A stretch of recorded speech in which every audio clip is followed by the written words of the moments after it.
ASC academy एक ASC talent Hunt exam लेके आ रहा है, जिसमें 10th क्लास के बच्चों के लिए 11 साइकिल प्राइजेस रखे गए हैं और 8th-9th क्लास के बच्चों के लिए साइकिल और कैश प्राइज रखा गया है। स्कैन करके रजिस्टर करें।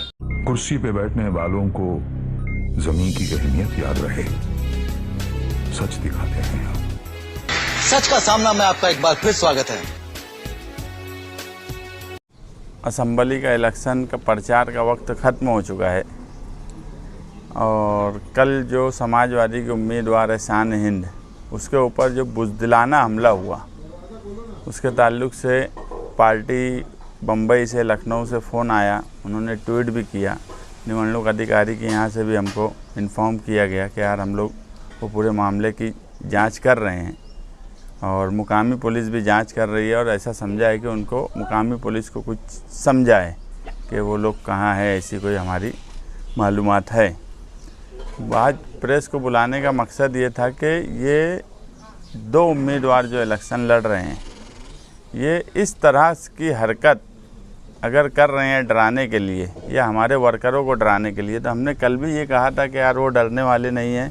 और सुबह से ख्वातीन का एक मुसलसल फ़ोन आ रहा है और कहीं ना कहीं वो ख्वातीन जो है इस बात को लेकर नाराज़ हैं कि एक खातून को डराने के लिए उसको महल्लों में कुछ लोग जो हैं, राफ़े आपा उनका भी नाम आया, कि वो इस तरह के पॉम्पलेट बांट रही हैं कि खातून को उम्मीदवारी नहीं करना चाहिए और खातून जो है वो उम्मीदवारी नहीं कर सकती है।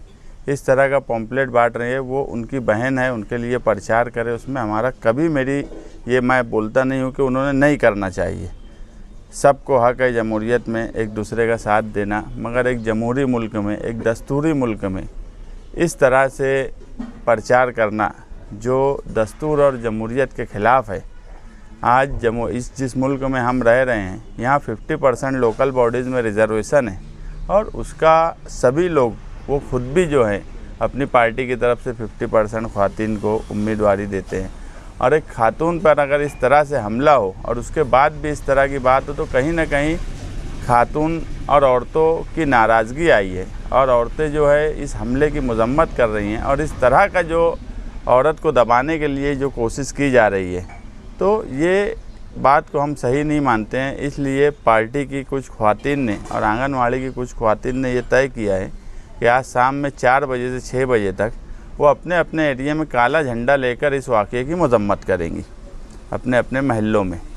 दूसरा ये कि इलेक्शन का पूरा कैंपेनिंग चल रही है, आप देखेंगे तो वो प्रचार ख़त्म हो चुका।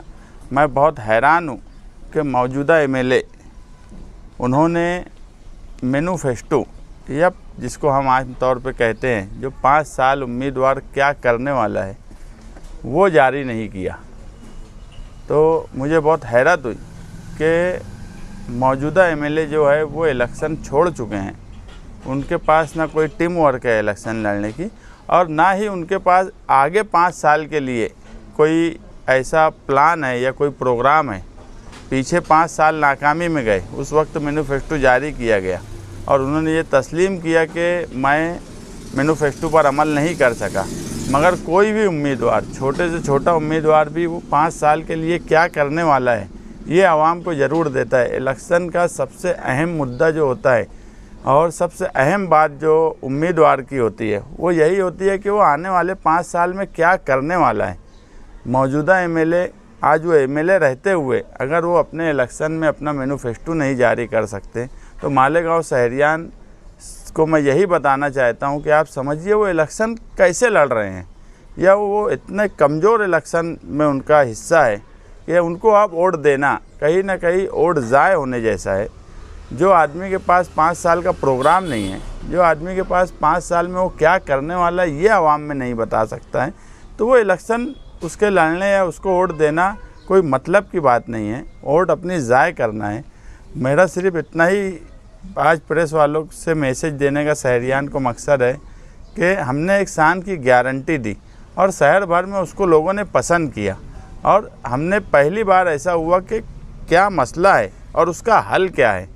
5 साल में नहीं, 5 साल का हमने एक प्रोग्राम दिया, मगर मौजूदा एमएलए का मैनिफेस्टो नहीं जारी करना, ये कहीं ना कहीं उनके हारने की अलामत है। या वो मैं जो पीछे आज 4-5 दिन पहले मुझे जो मालूम पड़ा, उन्होंने अपने हल्के के लोग जो उनके करीबी है उनको ये बात बोल दी है कि यार मेरा इलेक्शन हाथ से निकल चुका है।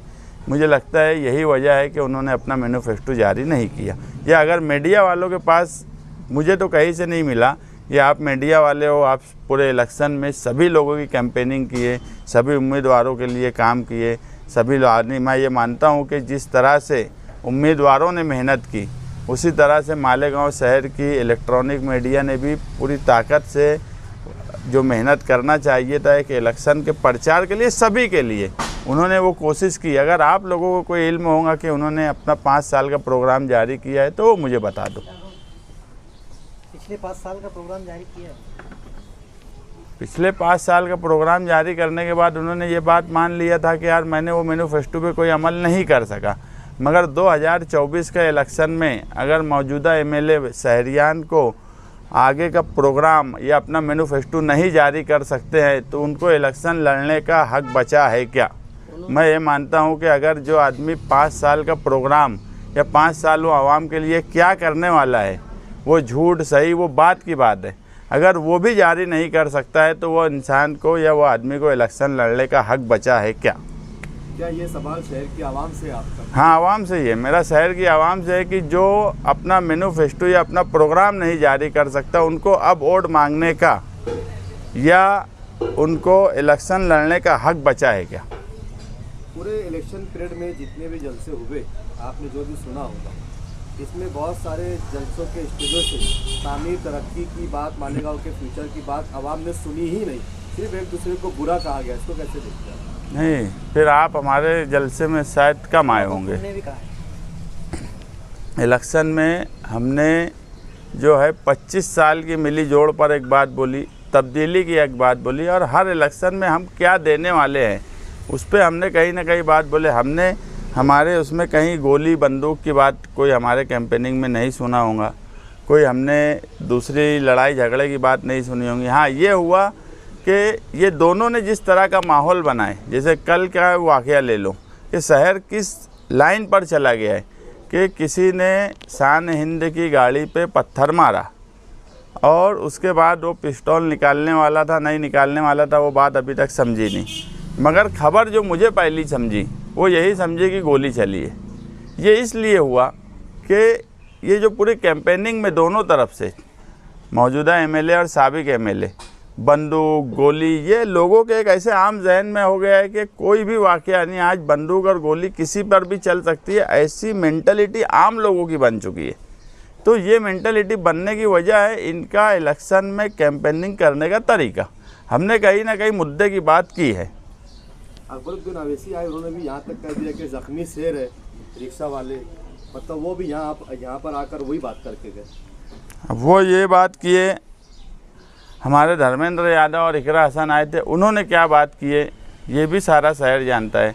वक्फ की बात की है, लीडर की यही बात होती है, वक्फ की बात की है। मुसलमानों के शहर में आए तो मुसलमानों के लिए क्या करने वाले हैं वो बात की है। वो लोग, वो दोनों के बारे में पूरी हिंदुस्तान जानता है। अब उनकी कोई अहमियत मालेगांव जैसे शहर में नहीं बची है। मालेगांव शहर मजहबी शहर है, शिद्दत पसंद शहर नहीं है, इसलिए उनकी कोई अहमियत मालेगांव में उनकी कैंपेनिंग की मैं मानता ही नहीं हूँ कि है। ठीक है, वकील साहब कुछ बोल